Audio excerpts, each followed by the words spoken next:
రాష్ట్ర విద్యా ఐటీ శాఖ మంత్రి నారా లోకేష్ కృష్ణా జిల్లా పర్యటన విజయవంతంగా ముగిసింది.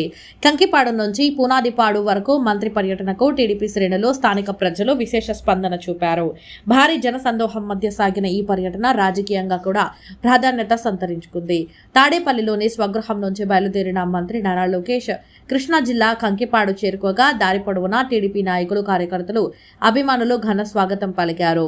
పూలమాలలు, జెండాలు, నినాదాలతో లోకేష్ కు ప్రజలు అపూర్వ స్వాగతం అందించారు. స్వాగతం పలికేందుకు వేలాదిగా ప్రజలు తరలిరావడంతో కంకిపాడు పరిసర ప్రాంతాల్లో కొంతసేపు ట్రాఫిక్ స్తంభించింది. భారీ ట్రాఫిక్ మధ్య మంత్రి కాన్వాయ్ నెమ్మదిగా ముందుకు సాగిన ప్రజలకు అభివాదం చేస్తూ లోకేష్ తన పర్యటనను కొనసాగించారు. అనంతరం పునాదిపాడు గ్రామంలోని జిల్లా పరిషత్ ఉన్నత పాఠశాల ఆవరణలో నూతనంగా నిర్మించిన బాలికల జూనియర్ కళాశాల భవనాన్ని మంత్రి నారా లోకేష్ ప్రారంభించారు. ఈ సందర్భంగా విద్యార్థినులకు నాణ్యమైన విద్యా సౌకర్యాలు కల్పించేందుకు రాష్ట్ర ప్రభుత్వం కట్టుబడి ఉందని, గ్రామీణ ప్రాంతాల్లో విద్యాభివృద్ధికి ప్రాధాన్యత ఇస్తున్నామని పేర్కొన్నారు. ఈ పర్యటనలో రాష్ట్ర మంత్రులు కొల్లు రవీంద్ర, సుభాష్, ఎమ్మెల్యేలు బోడే ప్రసాద్, వెనిగండ్ల రాము, కుమార్ రాజా, కాగిత కృష్ణ ప్రసాద్తో పాటు పలువురు ప్రజాప్రతినిధులు, పార్టీ నాయకులు, అధికారులు పాల్గొన్నారు.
జై బోడే